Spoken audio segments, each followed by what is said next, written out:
మాట్లాడవలసిందిగా కోరుకుంటున్నా. చాలా సంతోషం సార్. ఎప్పుడూ లేని విధంగా ఈ నియోజకవర్గం నుంచి మీ ఆశీర్వాదం వల్ల ఎమ్మెల్యే అయ్యి అలాగా రాష్ట్ర మంత్రివర్గంలో మీ ఆశీస్సులతో మంత్రిగా చేసి నాకు నా తరపున అలాగే రాయచోటి నియోజకవర్గ తెలుగుదేశం పార్టీ కార్యకర్తలు అలాగే ప్రజల తరపున ధన్యవాదాలు తెలియజేసుకుంటున్నాం సార్. మన ప్రభుత్వం వచ్చి 8 నెలలైంది సార్. ఎప్పుడూ లేని విధంగా అభివృద్ధి సంక్షేమ పథకాలు అందిస్తున్నాం సార్.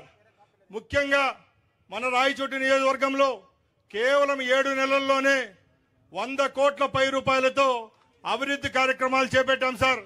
ముఖ్యంగా 40 కోట్ల రూపాయలతో సిమెంట్ రోడ్ల నిర్మాణం, అలాగే ఆర్ఎన్బిలో 6 కోట్ల రూపాయలతో తార్ రోడ్లకు పాట్ హోల్స్ ఏమైతే ఉంటాయో అవి పూడ్చే విధంగా కార్యాచరణ జరుగుతోంది సార్.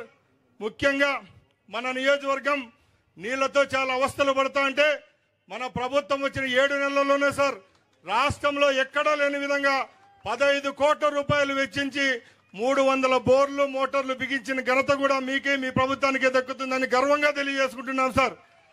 అలాగే సార్ మా నియోజకవర్గం రాష్ట్రంలో ఉన్న నియోజకవర్గాలతో పోలిస్తే చాలా వెనుకబడి ఉంది సార్. ఇక్కడ వర్షపాతం లేదు. రాష్ట్రమంతా వర్షం వస్తే ఈసారి మాకు కరువు వచ్చింది సార్. మీ ఆశీర్వాదం వల్ల రాబోయే కాలంలో ఎవరైతే పండ్ల తోటలు పెట్టుకొని ఇక్కడ పెంచుకుంటున్నామో మా అందరికీ ఇక్కడ ఒక కోల్డ్ స్టోరేజ్ అలాగే ఫుడ్ ప్రాసెసింగ్ యూనిట్ ఏర్పాటు చేయవలసిందిగా సభాముఖంగా మీ దృష్టికి తీసుకొని వస్తున్నా సార్.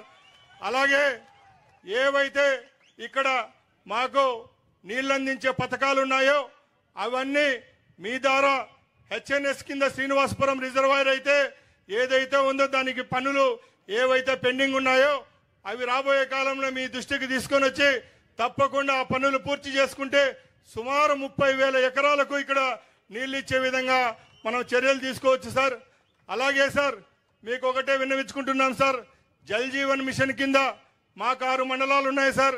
6 మండలాల్లో వెలిగిళ్ళు నీళ్లు మనం 6 మండలాలకు ఇచ్చి సుమారుగా 750 పల్లెలు ఏవైతే ఉన్నాయో ఆ పల్లెలందరికీ నీళ్ళు ఇచ్చే విధంగా మీరు ఇస్తారని ఈ సభాముఖంగా తెలియజేసుకుంటున్నా సార్.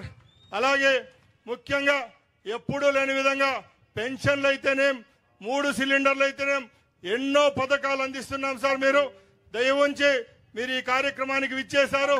తప్పకుండా రాబోయే కాలంలో మీ యొక్క అండదండలతో తప్పకుండా మా నియోజకవర్గాన్ని ముందుకు తీసుకొని పోతానని తెలియజేసుకుంటూ సెలవు తీసుకుంటున్నా సార్.